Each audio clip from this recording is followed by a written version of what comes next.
temos ali, de fato, é para que nós tenhamos a esperança cada vez mais firmada dos nossos corações. Então, que você, de fato, tenha sido abençoado por essa palavra, que o Senhor toque no seu coração. Você que provavelmente não conhece a Cristo, esse é o Senhor que nós servimos. Um Deus todo-poderoso, que é capaz de fazer qualquer coisa. Para Deus não há impossíveis. Não há impossíveis. Amém? Abra, por favor, a sua Bíblia no livro, na carta de Paulo, na primeira carta de Paulo aos Coríntios, no capítulo 11. Hoje é dia de ceia e falaremos exatamente sobre a passagem da ceia. Passagem essa que traz e elucida muitas coisas para nós, inclusive no contexto em que vivemos hoje. Parece que essa carta aos Coríntios foi escrita hoje pelo apóstolo. Tão parecido é o contexto de hoje com o contexto da carta de Coríntios. A gente vai falar um pouco sobre isso. 1 Coríntios, capítulo 11, a partir do verso 17. Nós vamos ler até o 34, que é o último versículo desse capítulo. Todos abriram? Quem não abriu pode acompanhar ali no telão. A minha versão é um pouco diferente dali. Vamos ler. Diz assim a palavra do Senhor, 1 Coríntios, capítulo 11, verso 17. Nisto, porém, que vos prescrevo, não vos louvo, porquanto vos ajuntais não para melhor, e sim para pior. Porque, antes de tudo, estou informado haver divisões entre vós quando vos reunis na igreja. E eu, em parte, o creio. Porque até mesmo importa que haja partidos entre vós, para que também os aprovados se tornem conhecidos em vosso meio. Quando, pois, vos reunir no mesmo lugar, não é a ceia do Senhor que comeis, porque ao comerdes, cada um toma antecipadamente a sua própria ceia. E há quem tenha fome, ao passo que há também quem se embriague. Não tendes porventura casas onde comer e beber? Ou menosprezais a igreja de Deus e envergonhais os que nada têm? Que vos direi? Louvar-vos-ei? Nisto certamente não vos louvo. Verso 23. Porque eu recebi do Senhor o que também vos entreguei, que o Senhor Jesus, na noite em que foi traído, tomou o pão, e tendo dado graças, o partiu e disse: Isto é o meu corpo que é dado por vós. Fazei isto em memória de mim. Por semelhante modo, depois de haver ceado, tomou também o cálice, dizendo: Este cálice é a nova aliança no meu sangue. Fazei isto todas as vezes que o beberdes em memória de mim. Porque todas as vezes que comerdes este pão e beberdes o cálice, anunciais a morte do Senhor até que ele venha. Por isso, aquele que comer o pão ou beber o cálice do Senhor indignamente será réu do corpo e do sangue do Senhor. 28. Examine-se, pois, o homem a si mesmo, e assim coma do pão e beba do cálice. Pois quem come e bebe sem discernir o corpo, come e bebe juízo para si. Eis a razão porque há entre vós muitos fracos e doentes, não poucos que dormem. Porque se nos julgássemos a nós mesmos, não seríamos julgados.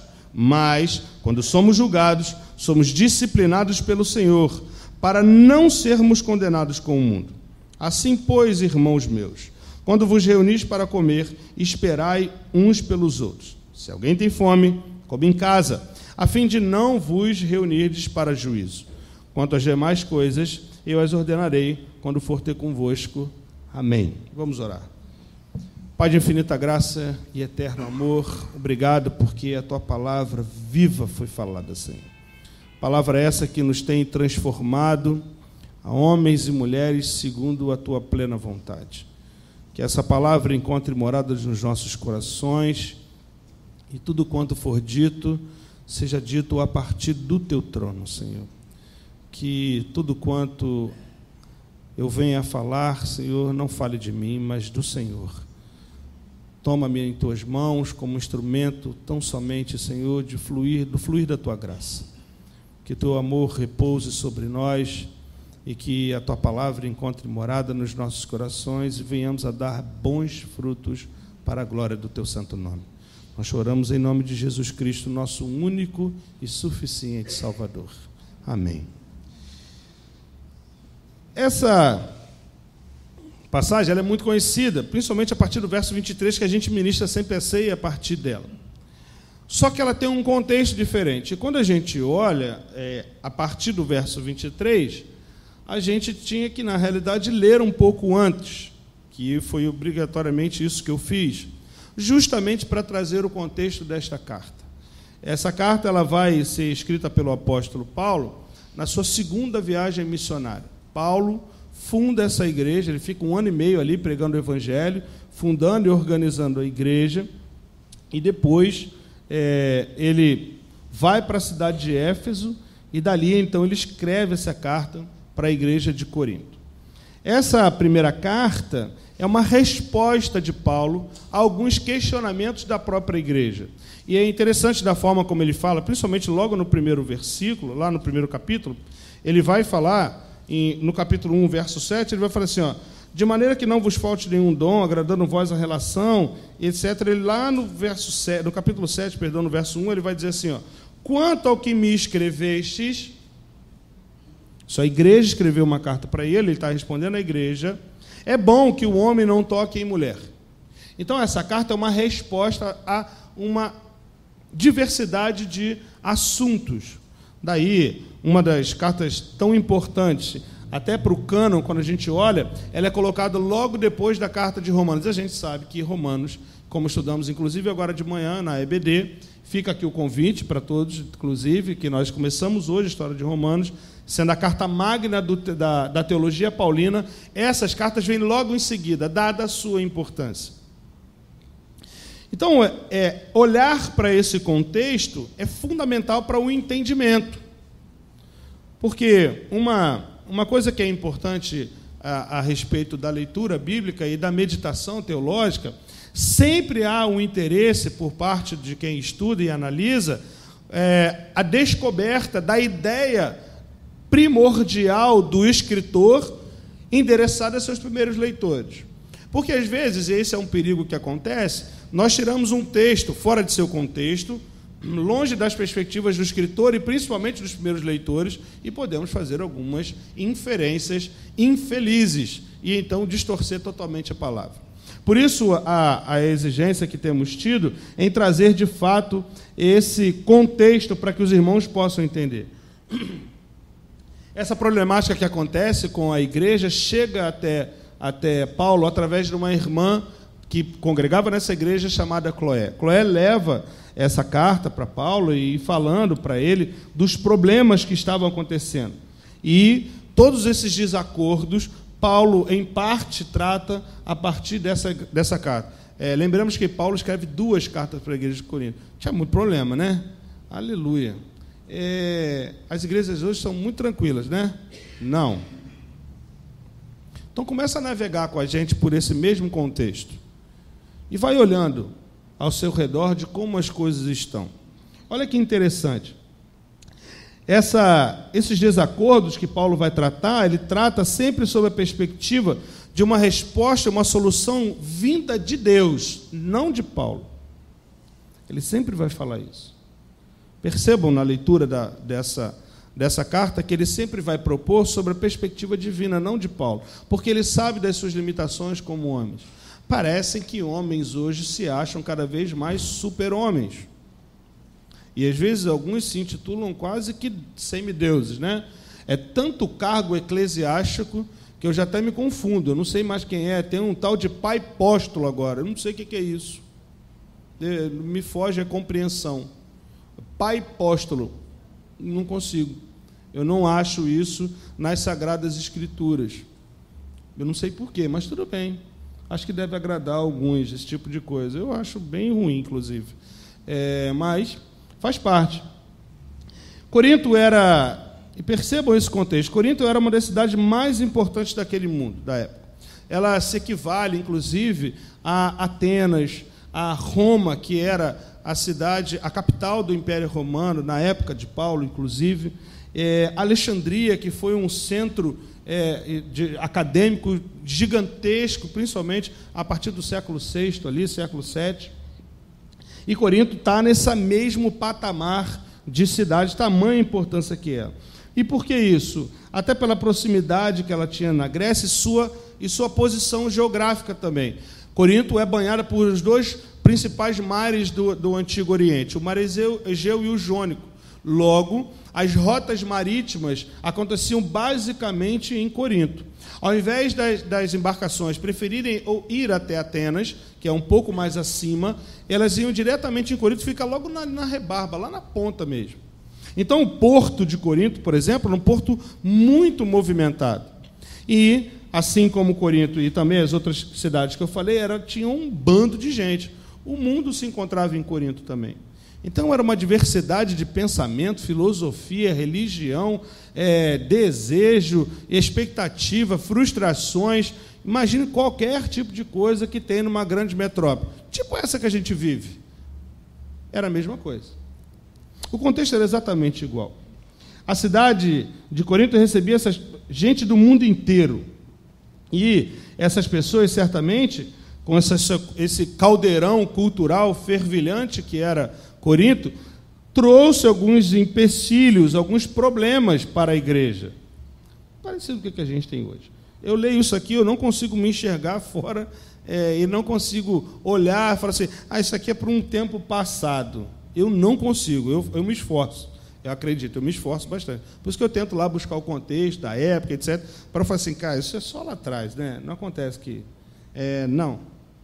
É tão real, parece que a gente está lendo uma radiografia de hoje, literalmente. E o que é mais assustador diante disso tudo é que esse mundo inteiro que está dentro de Corinto, até pela sua posição estratégica, Paulo se esforça muito em relação a essa igreja. Por quê? Imagine o seguinte, imagine que o evangelho pregado em Corinto, e teve êxito, graças a Deus, é por isso que hoje estamos aqui, porque chegou até nós, ele rapidamente seria disseminado pela quantidade de pessoas, povos, línguas, culturas que ali estavam. Então, Corinto era estratégico na missão missionária de Paulo. Lembremos que Paulo, o apóstolo dos gentios, foi chamado para essa tarefa árdua de pregar o evangelho aos gentios, uma vez que o evangelho de Cristo, primordialmente, foi trazido à terra para quem? Para a salvação dos judeus. Porém, ele veio para os seus, e os seus não o receberam. Logo, em João capítulo 10, a gente já estudou sobre isso aqui, o que acontece? Jesus fala exatamente para os judeus, eu tenho ovelhas de outro aprisco, que não é esse. E aí é quando ele abre, não no seu ministério terreno, ele só faz isso através da doutrina dos apóstolos, da vida da igreja primitiva, então a salvação para os judeus, que antes era vedado, porque a salvação viria de qualquer maneira dos judeus, mas como um modelo de relação do homem com Deus, restaurado a partir do exemplo que seria Israel. Gênesis 12. Abraão, vem formar um povo e em ti serão benditas todas as famílias da terra. Então, o chamado universal de Israel, a gente falou um pouquinho de manhã sobre isso, foi abdicado por eles. Não, eles se acharam exclusivos na sua relação divina, onde, na realidade, eles apenas eram um meio para que o mundo fosse restaurada a sua relação, uma vez perdida através do pecado no Éden. Porque a aliança com Israel ela é perpétua. Deus não é homem para que minta, nem filho do homem para que se arrependa. Ele tem uma aliança com Israel. Ponto. Isso é inquestionável. Não há ninguém que possa questionar esse tipo de coisa. Então, diante dessa igreja gentílica que é Corinto, a gente vai saber que todo o tráfego da Grécia ali, marítimo, passava por ela. E a maior parte do comércio do Oriente e o Ocidente do Mediterrâneo perpassavam e optavam por chegar em Corinto ao invés de ir em outros portos. Então, todo esse arcabouço mercadológico que promovia Corinto, não só nesse aspecto, também fazia com que Corinto fosse uma cidade esplêndida em outros aspectos, principalmente do ponto de vista cultural. Até como uma curiosidade, em Corinto, por exemplo, tinha um que eles chamam um teatro, né, um auditório musical, que a gente chama por Odeon, que é o nome que eles dão, um Odeon que cabiam 18 mil pessoas sentadas. Então, imagina uma construção dessa naquela época. Hoje, 18 mil é fácil, né? Hoje a gente faz com muita tranquilidade. Mas imagina naquela época criar um espaço daquele para 18 mil pessoas sentadas, para que tivessem, então, ali óperas, todas aquelas manifestações culturais e musicais que existiam naquela época. Tamanha importância de Corinto. Engraçado que esse tipo de construção, por exemplo, só era visto em Roma. Mas em Corinto tinha. Viu a importância dessa metrópole, dessa polis tão rica que era Corinto? Porém, Corinto, ainda que de forma acentuada na sua intelectualidade, também, e ao mesmo tempo, ela também era muito depravada moralmente. Com a mesma medida que a sua ascensão cultural crescia, a depravação moral também era tão proeminente quanto. E com essa movimentação dos portos, e a gente mora numa cidade litorânea, e quem já viveu ou passou por algum porto, como, por exemplo, o Porto do Rio, a gente sabe que em volta dos portos a prostituição sempre é muito grande. Sempre é muito grande. Você pode ir nas cidades litorâneas, principalmente onde há portos, a prostituição é muito grande. Corinto não era diferente. É muito semelhante com hoje. E isso me deixa intrigado, porque existem algumas verdades que, então, a gente precisa olhar para cá para colocar em prática hoje. Hoje. Essa é a necessidade que nós temos olhando para essa carta. Então, Corinto, quando ela ganha essa fama de tão depravada, inclusive existia um termo que virou uma palavra grega, que era korintiasestai, que era o viver como um Corinto. Compôs o dicionário grego por muito tempo, e o significado dessa palavra era que você seria um bêbado e vivia na corrupção moral. Tamanha depravação que tinham os moradores dessa cidade, eles inclusive tinham essa principal característica, de viver uma vida dissoluta. E falando dessa dissolução daquela comunidade, daquela cidade como um todo, não necessariamente a igreja, obviamente, mas esses problemas também aconteciam na igreja, daí o problema de tratar isso como na carta, e a gente vê essa narrativa ao longo dela, tinha 3 grandes problemas que hoje não são diferentes: prostituição, a homossexualidade e a carnalidade. A prostituição, ela se caracterizava principalmente por um templo que existia num monte que tinha um monte muito conhecido lá, eu esqueci o nome dele agora, preciso ler aqui e tentar achar ele aqui. Tá bom, uma hora eu vou ver. Tinha um monte que tinha 560 metros ao nível do mar, e lá tinha um templo dedicado à deusa Afrodite. Nesse lugar, nessa montanha, Acrópole, lembrei, Acrópole, tinha esse templo que tinha lá um culto para essa deusa Afrodite, deusa do amor, e nesse lugar tinha 1000 sacerdotisas que tratavam e faziam todo tipo de trabalho espiritual, onde elas se prostituíam com os homens que iam ali cultuar seus deuses. Que loucura!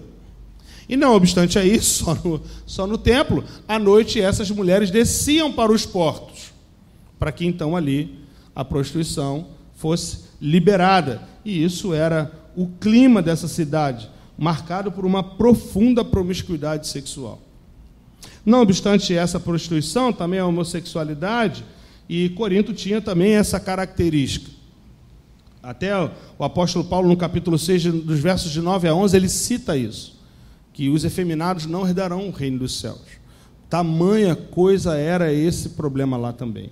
E, principalmente, por conta de um deus chamado Apolo, que era o deus da beleza masculina, muitos jovens homens se prostituíam homossexualmente falando, por conta desse também de forma cultica. Você vê que religião e sexualidade, para eles, tinha tudo a ver, né? Tinha tudo a ver. Tudo a ver. E aí continuava. E a carnalidade, como eu falei também. Principalmente na igreja de Corinto, havia algumas divisões e práticas sexuais desregradas por parte de membros da igreja. Olha o caldeirão que era essa igreja. O seu entorno, o contexto. Quão difícil não era a pregação do Evangelho. Quão difícil não era falar de santidade. Imagina você falar de santidade aqui em Corinto. Então, irmãos, olha, em nome de Jesus, os jovens não podem fazer sexo. Nossa, ia tomar uma pedrada talvez, né? E como é que muda esse tipo de perspectiva? Como é que a gente pode olhar para um cenário como esse e fazer com que o Evangelho de fato sobressaia? Isso é um dos maiores desafios que existe para a igreja de hoje. Essas características que existem em Corinto, elas são características do nosso tempo. Acontece exatamente da mesma maneira, se não com as mesmas coisas. Talvez numa proporção menor, velada ou não velada. Irmãos, tem uma igreja agora, chamada Igreja Contemporânea, que é uma igreja que fala só para homossexuais. Eu não tenho nada contra o homossexual, eu tenho contra o homossexualismo, porque isso é pecado. Ah, mas o corpo é meu. O problema é seu que o corpo é seu, mas a sua prática é pecaminosa. A Bíblia me respalda de falar isso. Não tem problema nenhum em relação a isso. Sento com quem quiser para conversar sobre esse assunto. A prática é pecaminosa. Assim como a palavra nos orienta, e assim também temos trabalhado na igreja, nós amamos os pecadores, mas odiamos o pecado da mesma forma como Deus também o odeia. Mas Deus continua o amando. Só para deixar claro, Cristo também morreu por eles. Então não há nenhum tipo de predileção de Deus por nós porque estamos aqui. Não. O tratado de Deus com a humanidade é único.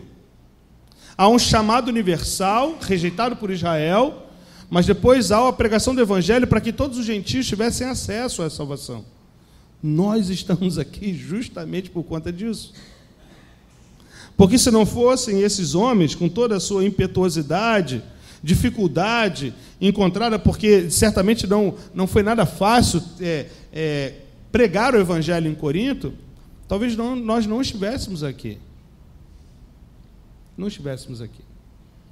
Então, essa carta de 1 aos Coríntios trabalha uma série de problemas dentro de igreja. Alguém aqui conhece uma igreja sem problema? Tem? Não, né? Lógico. Então, por que a gente muda tanto de igreja? Se não há igreja sem problema, por que a gente muda de igreja? Permitam dar uma resposta. A gente muda de igreja porque o problema somos nós. Não são os nossos irmãos. Não é a liderança. O problema somos nós. Como nós ouvimos de manhã, e podemos inferir com muita tranquilidade o que o Bruno falou, às vezes nós somos um bando de homens e mulheres mimados, que achamos que Deus é nosso Pai, fazemos a birra e Ele fará aquilo que nós desejamos. Por isso que é um bando de gente que é frustrada na igreja, porque acha que a relação com Deus é relação de causa e efeito, e fica trabalhando o tempo inteiro sob a perspectiva de fazer algo para que receba outra coisa. E onde Deus nunca disse isso para nós. Porque nós nunca vamos fazer para obter algo.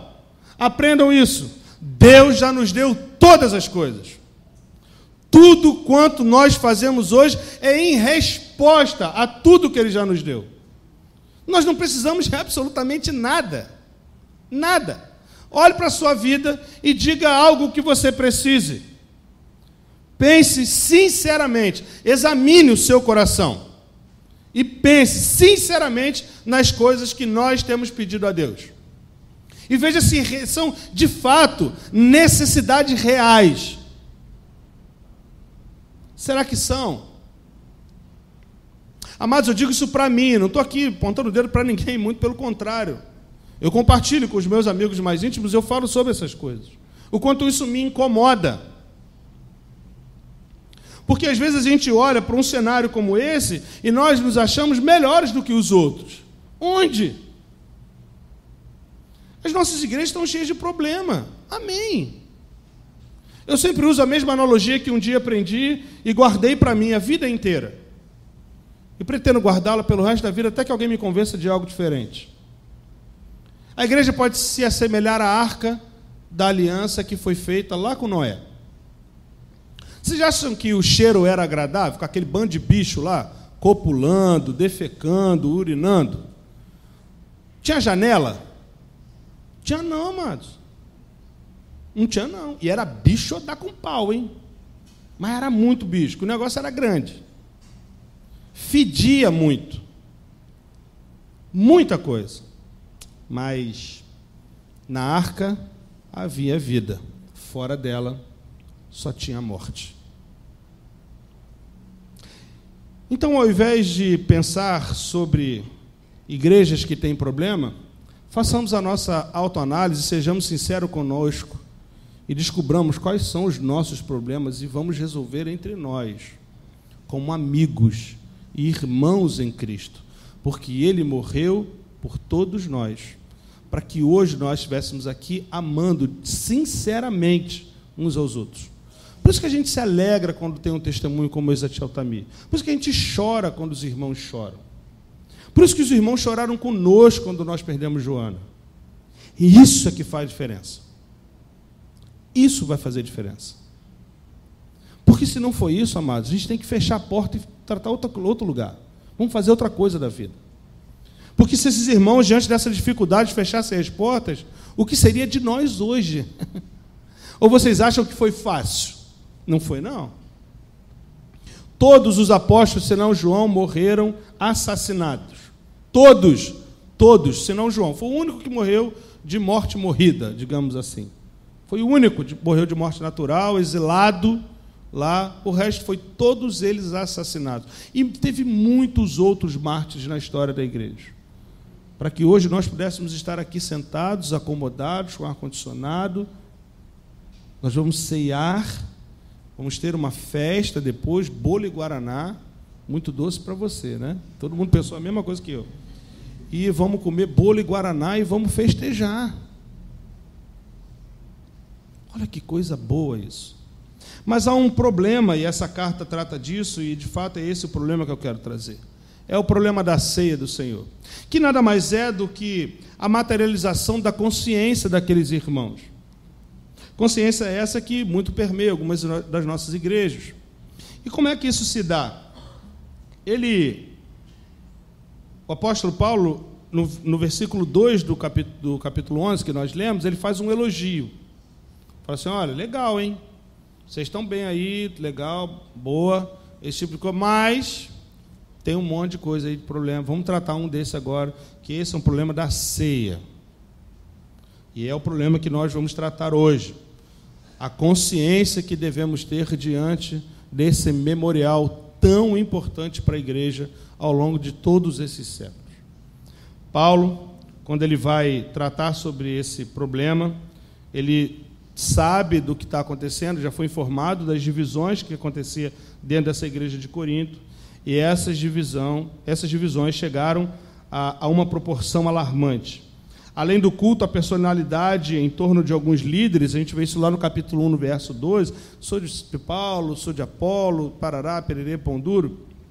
Agora Paulo mostra que os crentes estavam indo à igreja e voltando para casa piores. Amados, olha o que Paulo diz no verso 17 que nós lemos.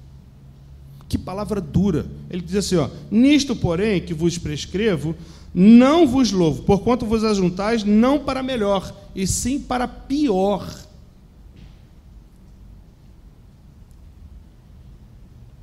O que faz com que nós venhamos a nos reunir aqui e saiamos daqui pior do que cheguemos? O que faz com que a gente saia nessa condição? Ou minimamente da mesma maneira, digamos assim. Porque ele está falando pior. Não é uma questão aqui, vimos hoje também de manhã, vou citar o Bruno mais uma vez, não é uma questão de um sentimento, um arrepio na espinha, Não é uma questão necessariamente de um movimento sobrenatural que vai fazer com que nós sejamos transformados. Porque, na realidade, o Evangelho não propõe tais coisas. Porque a sobrenaturalidade do Evangelho está na transformação da nossa consciência, da nossa perspectiva de vida, de como nós vamos lidar com a realidade, não com o imanente, não com o transcendente. Porque o transcendente sobrepuja o material. E às vezes a gente quer inverter a ordem e fazer que, como esses homens queriam, de alguma maneira manipular esse ambiente transcendente. Obviamente, manipular o dono desse ambiente, que é o próprio Deus. Alguns deuses pagãos que não existem, mas existe sim um Deus todo-poderoso, Deus o qual nós servimos e pertencemos, assim como o apóstolo Paulo. E a gente acha que as nossas ações nesse âmbito vai, de alguma forma, trazer esse ser todo-poderoso para perto das nossas angústias, frustrações, desejos, problemas. Onde, na realidade, não é isso. Porque quem não vai ter problema? Irmãos, Cristo orou 3 vezes para que ele não morresse. Ou a gente crê que isso é verdade, ou crê, não tem outra opção. Ele orou 3 vezes. Ele falou assim: olha, estou muito angustiado. Chegou para os seus amigos e falou assim: ora comigo, por favor. Minha alma está angustiada, porque eu vou morrer. Ora comigo. Ele vai lá, ora, fala com o pai, volta, e os amigos estão dormindo. E ele fala: pô, nem um pouco vocês podem ficar comigo, eu vou embora. Vocês não vão mais me ter com vocês. É porque a consciência daqueles homens não tinha sido transformada por completo. E olha que eles foram testemunhas oculares. Como nós vimos também de manhã, bem-aventurados que não viram e creram. Mas eles viram e não criam. Nem depois de ressurreto. Alguns não criam. Como pode nós vivermos sobre essa perspectiva? De nos reunirmos e sairmos daqui piores? Só há uma explicação: a nossa mente está atrofiada. Porque nos falta, então, clareza e ter uma identidade formada. Porque para nós, e muita gente trata a igreja dessa forma, aqui é como se fosse um supermercado espiritual. A gente vem, pega, consome um produto, se satisfaz, restaura a sua vida, come um bife num restaurante e vai embora. E aí, se a gente não gosta desse restaurante, a gente sai falando mal dele. Porque o ar-condicionado esfriou a comida. Porque no dia que eu fui tinha música ao vivo e o som estava muito alto. Não vai lá naquele lugar. E a gente não recomenda aquele restaurante. A gente faz a mesma coisa com a igreja. Só que a igreja não é isso. Olha o zelo que Paulo tem em tratar essas coisas. Porque o problema que está acontecendo na ceia do Senhor era que a característica desse tempo é que havia uma festa antes dela, que a gente chama de a festa ágape, a festa do amor. E como era a característica dessa festa? Todos os irmãos levavam cada qual a sua comida, botavam e repartiam igualmente entre todos. Só que o que aconteceu? Uma galera que tinha mais grana ia, levava uma comida mais incrementada, os outros que não tinham, desprovido de recursos, às vezes não levavam nada, mas eram irmãos daquela igreja, comungavam e serviam o mesmo Deus. Os irmãos mais ricos se colocavam num aposento à parte, fazia o seu jantar e saíam dali já embriagados pelo vinho e iam então cear. Aí participavam da ceia. Aí Paulo diz assim, ó: não, está errado, para tudo. Para tudo. Essa é a problemática que Paulo está tratando aqui do 17 até o 32, até o 34. Porque eles começaram a inverter a ordem. E inverter essa ordem, principalmente pela deturpação dessa festa ágape. Que ao invés de ser a congregação, lá, a comunhão dos santos, passou a ser uma dissidência. Então eu venho aqui, vou lá junto com Eli, que é meu amigo, maior, mais forte, vem lá, a Jussara faz uma comida muito boa, vai trazer uma travessa grande de macarrão, nós vamos matar, meia, racha, tudo, e nós vamos comer só eu e Eli. Aí vai chegar Alain, cheio de fome, só fala em comida, só quer saber de jantar, e vai falar assim, aí tem janta? Ele fala, não, não tem janta, o problema é seu. Mas, cara, eu vim nessa perspectiva de comer aqui hoje. Não tem. Agora, vamos fazer um negócio, Alain, vamos ceiar aqui o Senhor, vamos aqui, aleluia. Amados, em nome de Jesus, é achar que Deus é cego.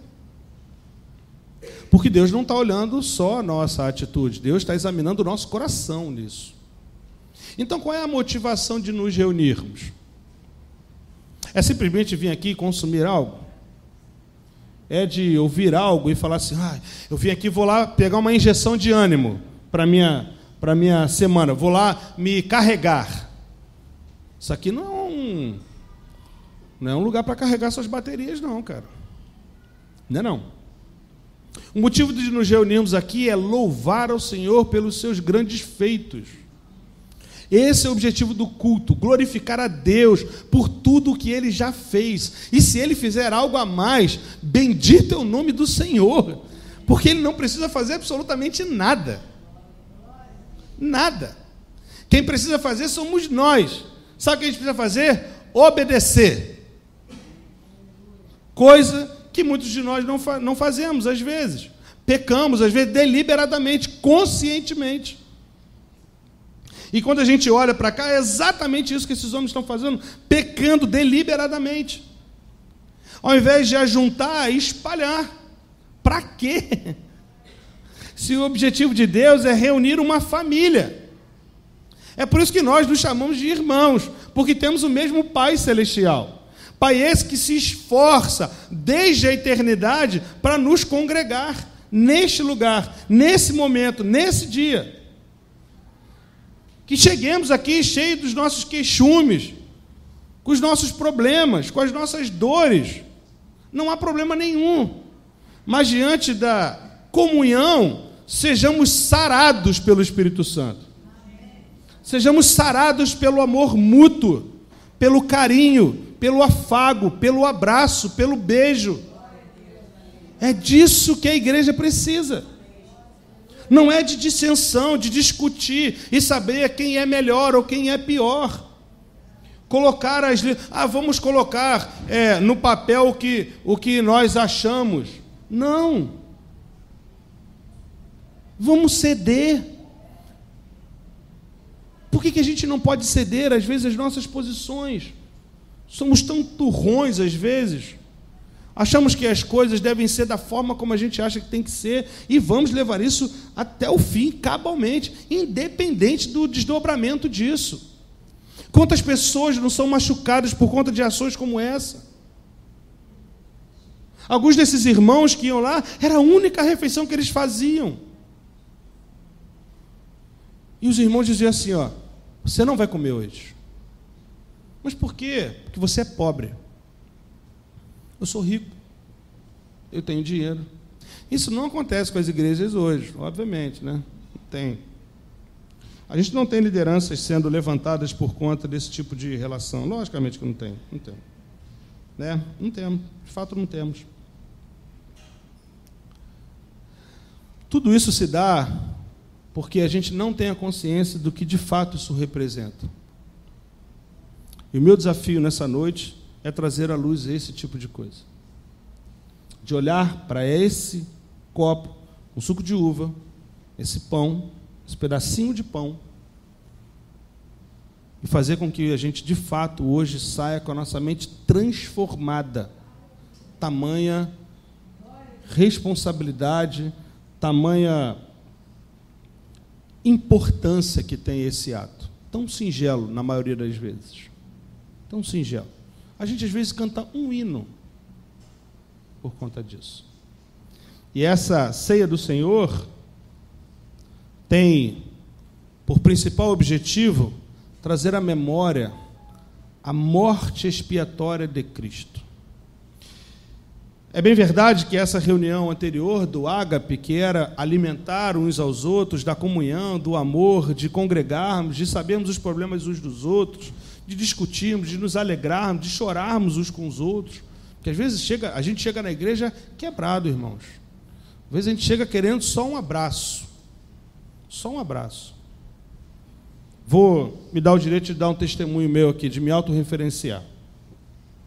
No ano de 2000, no carnaval, na quarta-feira de cinza do ano de 2000, meu pai tem uma crise de labirintite.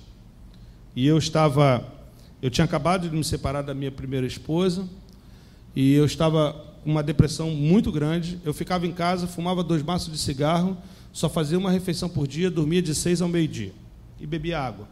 Ponto. A única coisa que eu fazia para sair de casa, eu morava com os meus pais em Itaboraí, eu só saía de casa quando tinha festa lá em casa.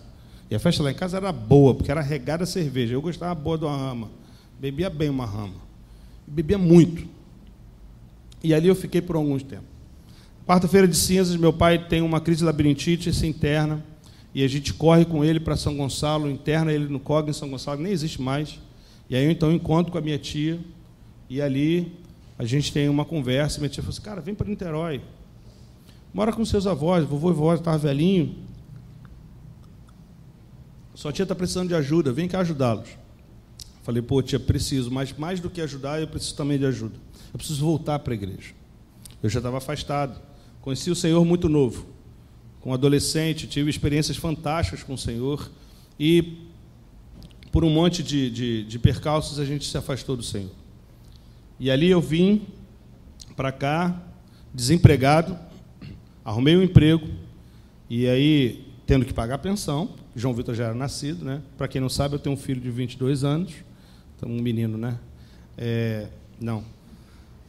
Ele já era nascido e tendo que pagar a pensão, ganhando muito pouco. E, num dado momento, eu fiquei desempregado de novo. E aí foi legal, né? Porque, olha a sequência. 7 de setembro de 2000, a minha avó morre. Que perda. Irreparável, até hoje, inclusive. Dia 2 de outubro, eu sou demitido. Não obstante isso, na quarta-feira de cinza do ano de 2001, a minha mãe morre. Eu no retiro, a minha mãe falece. No retiro de carnaval, voltando para a igreja, um ano depois, né, quarta-feira de cinza, minha mãe morre. E continuei desempregado. Para melhorar e fechar com chave de ouro, 30 de setembro de 2000, meu avô morre. Pá, outra perda irreparável. Para mim, então, é muito difícil falar dele, inclusive. Aprove ao Senhor ser dessa forma, inclusive. E eu ainda desempregado. Até então, onde é que eu busquei ajuda? Na igreja. E sabe quem me acolheu? A igreja. Não foi só a minha família, foram os meus amigos da igreja. E um dia eu estava no culto, desesperado, eu falei assim, olha, acabou. Peguei a Bíblia e falei assim, ó, chega, estou fora, não quero mais. Eu falei, olha, e aquele dia que eu falei assim, você precisa falar comigo hoje. E eu brigando com Deus. Eu falei, o senhor precisa falar comigo, pelo amor de Deus, eu não aguento mais nada. E eu saindo da igreja, e Deus falou nada, né? Aquele dia que você não ouve um eco. O negócio estava num lugar fechado, oco, sem um som. Eu falei, meu Deus do céu, já era, deu ruim. E eu saindo da igreja, um amigo grita meu nome assim, e eu saindo cabisbaixo, chorando. Ele, quase chorando, ele foi e me abraçou. Quando ele me abraçou, eu derramei lágrimas. Foi só aquilo que eu precisava. Porque às vezes a gente chega com essa necessidade na igreja. Não interessa se você é líder, se você não é, se é pastor, isso não interessa. Porque todos nós passamos pelos mesmos problemas. E ali aquele afago foi o que me deu a força para eu continuar. Eu falei assim, não, peraí. Deus sofreu muito mais ao meu favor. Vocês acham que é fácil perder um filho? Sem pecado, sem erro, sem ter cometido nenhum tipo de delito. Não, não é fácil. E ali eu recobrei minha consciência. E 2 anos depois que eu fiquei desempregado, 2 anos depois, eu consegui um emprego. Eu consegui um emprego e, para a glória de Cristo, até hoje, nunca mais fiquei desempregado. Não é mérito nenhum meu, não. Que eu nem estar formado, eu era formado. Me formei depois que eu comecei a estudar. Velho, né? Já, para variar. Todas as coisas é tudo bem mais velho. Só filho que eu fiz novo. Maluco. Mas faz parte. E ali eu fui acolhido pela igreja. Os irmãos me levavam para a casa deles. Falavam assim, pô, vamos lá, fica aqui comigo. Não, mas pô, não, vamos lá. Thaís foi uma pessoa que muito me ajudou naquela época. Muito, muito, muito me ajudou. Porque isso é igreja. Isso é ágape. Isso é o amor. Porque se nós não tivermos essa consciência, isso aqui perde o sentido. Totalmente. Porque a ceia é a maior expressão do amor de Deus para conosco. Esse memorial da morte substitutiva de Cristo a nosso favor não tem preço. O que nós poderíamos fazer para obter a nossa salvação? Absolutamente nada. E essa igreja, como muitas, perderam essa perspectiva. E é sobre essas perspectivas que eu quero falar. Existem 4. O apóstolo vai falar primeiro que nós devemos olhar para trás. Olhar para trás significa que quando nós participamos dessa ceia, nós devemos olhar para trás, para a cruz de Cristo. Porque é essa cruz que todas as vezes que nós comemos o pão e bebemos o cálice, anunciamos a sua morte. Quando Jesus pegou o pão e o partiu, ele disse, este é o meu corpo. Então, quando nós pegamos o pão e olhamos para a cruz, olhamos para o corpo de Cristo, partido por amor de todos nós. Foi por amor, não foi por obrigação. Às vezes a gente acha que Cristo se obrigou a estar ali. Foi por amor. E ele fez isso. Então, Jesus está nos ordenando que a igreja se lembre não dos seus milagres, mas da sua morte. Anunciar a morte dele é exatamente isso. Olhar para a cruz e dizer que ele de fato morreu. Morreu porque ele nos amou e nos amou até o fim. A outra perspectiva, que nós devemos também olhar para frente, é o que o apóstolo fala. Ele vai dizer que todas as vezes que nós comemos o pão e bebemos o cálice, anunciamos a morte do Senhor até que ele venha.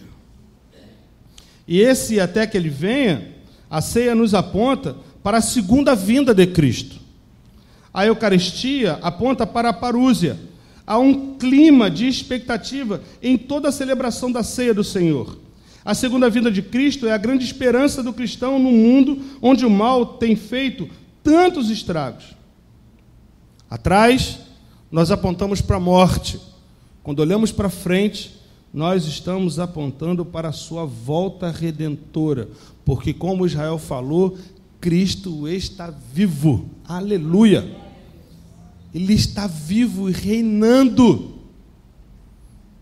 Reinando está o nosso Senhor. E essa terceira perspectiva que o apóstolo nos propõe de nós olharmos para dentro de nós. Já olhamos para trás, anunciando a morte dele, substitutiva. Agora nós estamos olhando para frente, na esperança da sua vinda e de nos levar para junto de si, como ele fala no Evangelho de João. Ele está preparando o lugar para nós. Na verdade, esse lugar está preparado desde a eternidade. Ele só vai voltar para nos levar para ele, daqui um pouco de tempo. Os sinais estão aí para os que creem. E esse olhar para dentro, quando nós celebramos a ceia, nesse exame próprio que cada um de nós devemos fazer, não é para olhar para o lado. Não é para olhar para o irmão se ele está fazendo ou deixando de fazer. É para você fazer. Você mesmo se examinar. Porque é digno observar que Paulo diz que o exame de si mesmo não é para que nos impeça de comer. Paulo é imperativo: examine-se e coma. Então, não é o nosso pecado que há de nos afastar da presença do Senhor. É a falta do reconhecimento e a consciência de que somos. Isso é que nos torna indignos de tomar a ceia. Porque se nós formos olhar sob essa perspectiva, nenhum de nós é digno de tomar a ceia. Quem não peca? Indigno é aquele que não reconhece diante das suas fraquezas que há um Deus que pode suprir todas as coisas, inclusive as suas próprias fraquezas. Então, olhar para dentro, nessa ceia, não é correr do pecado para Deus, não.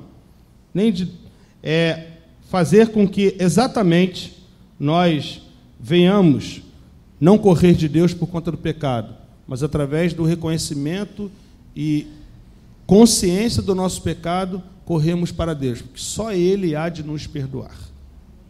Essa é a terceira perspectiva. A quarta e última é que nós devemos olhar ao redor.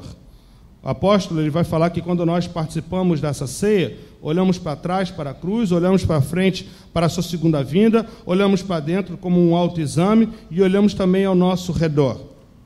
É o que ele vai falar nos 2 últimos versículos. O apóstolo nos escreve que assim, pois, irmãos meus, quando vos reunis para comer, esperai uns pelos outros. Se alguém tem fome, coma em casa, a fim de não vos reunirdes para juízo. Quanto às demais coisas, eu as ordenarei quando for ter convosco. Paulo está orientando os crentes a esperar uns pelos outros para uma comunhão verdadeira na festa do amor. Porque se nós sairmos de forma atabalhoada e vivermos cada qual a sua vida, que sentido tem a nossa comunidade, a nossa comunhão? Nenhuma. Que sentido faz participarmos da ceia sozinhos? Que sentido há? Hoje é domingo de ceia. Imaginemos que não tivéssemos vindo à igreja. Então você vai pegar lá, na sua casa, um pedaço de pão, suco de uva, vai orar e então vai tomar a ceia. Faz sentido? Não. Por isso que a ceia é precedida dessa festa do amor. Porque é a necessidade da comunhão.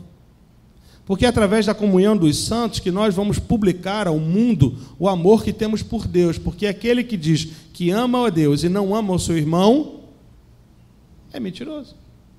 Simples assim. Então a perspectiva de esperar uns pelos outros é, de fato, tornar público o amor que Deus tem por nós, e assim, e é esse amor que nos faz capazes de amar. A palavra diz que nós só somos capazes de amar porque Deus nos amou primeiro. Porque se Ele não tivesse nos amado, nós não conseguiríamos amar ninguém.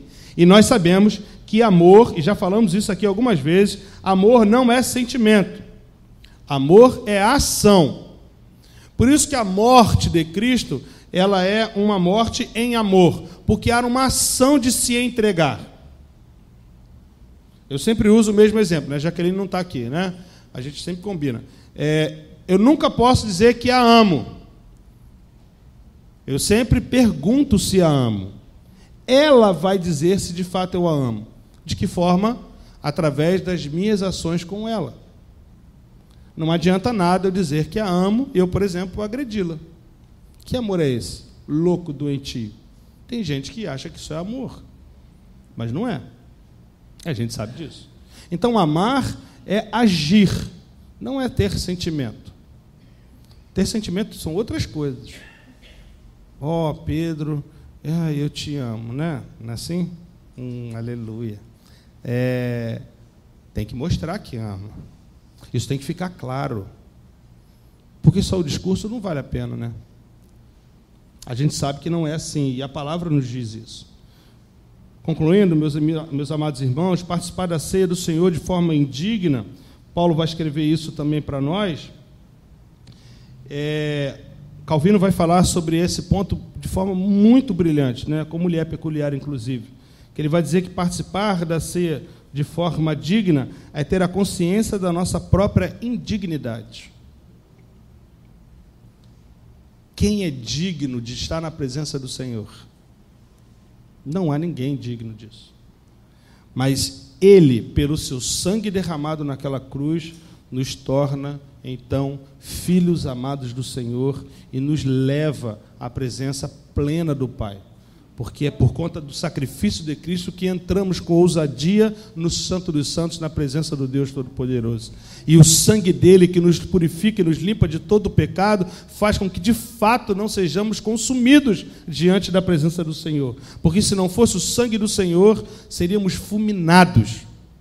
E Deus continuaria sendo justo e bom. Justo e bom, porque nós merecíamos o juízo. Mas a justiça de Deus em amor suplantou toda a sua ira através do sangue de Cristo vertido na cruz. A ceia nos leva a essa perspectiva.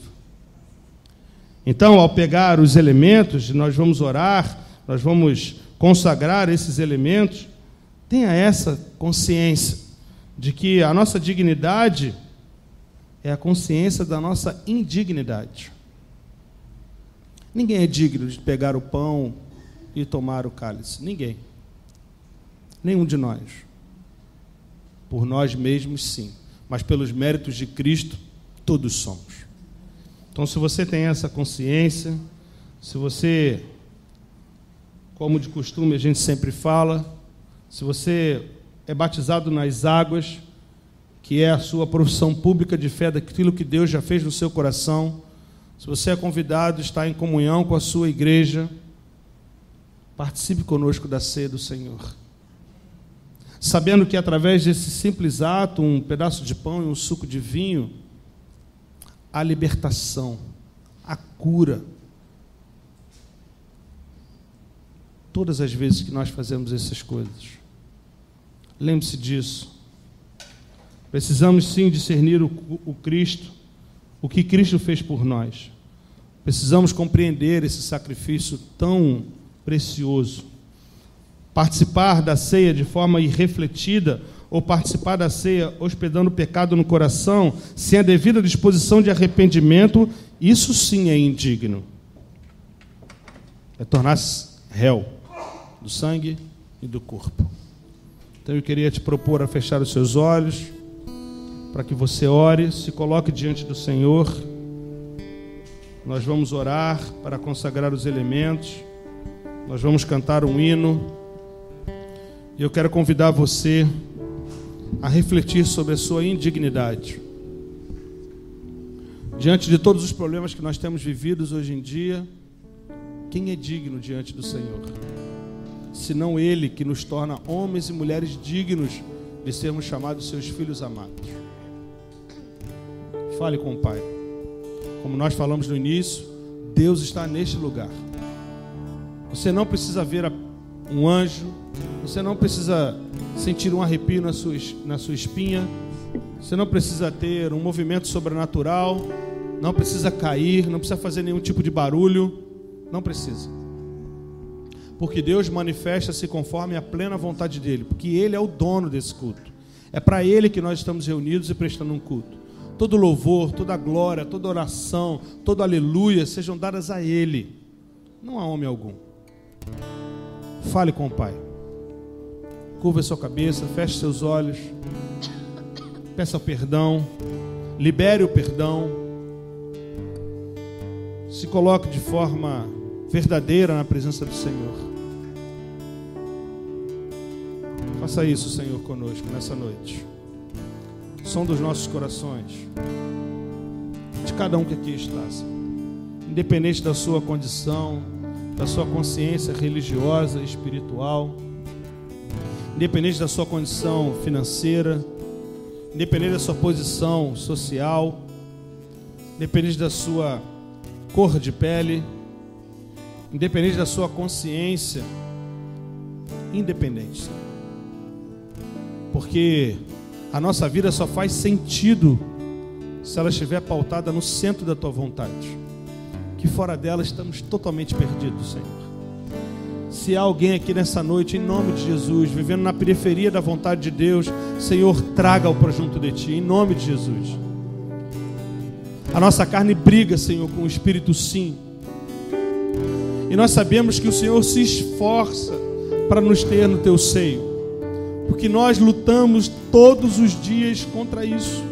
A nossa carne nos inclina para o mal. Temos a consciência do que devemos fazer, Senhor, mas às vezes nós não conseguimos, nós nos deixamos levar por isso.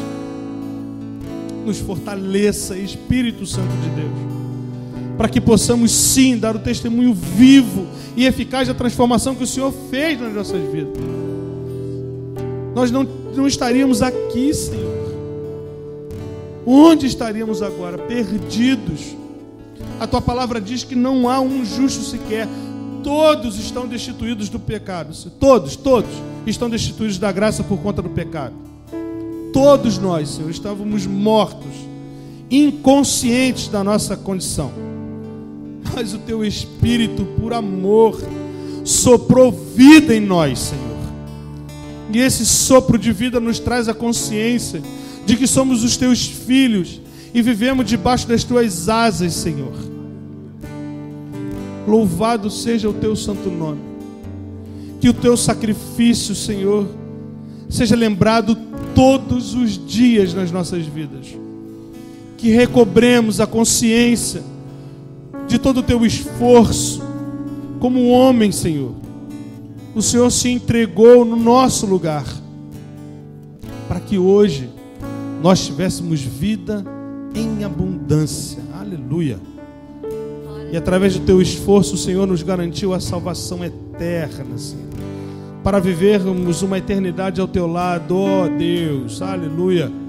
Nós ansiamos, Senhor, pelo grande dia em que ouviremos a tua voz de forma audível, chamando-nos pelo nome, um a um, Senhor, nos convidando: entre benditos do meu Pai, assente-se à mesa, desfrute da minha presença.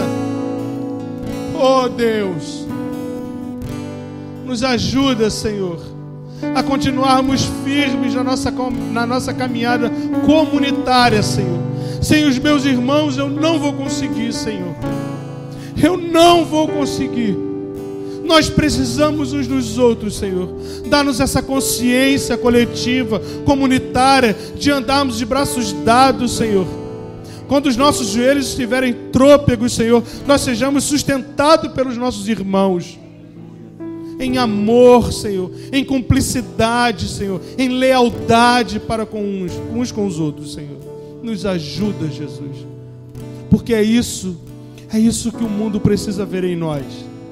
Amor incondicional, Senhor. É disso que nós estamos falando, Senhor. Do mesmo amor que o Senhor um dia derramou naquela cruz em favor de nós, de forma incondicional.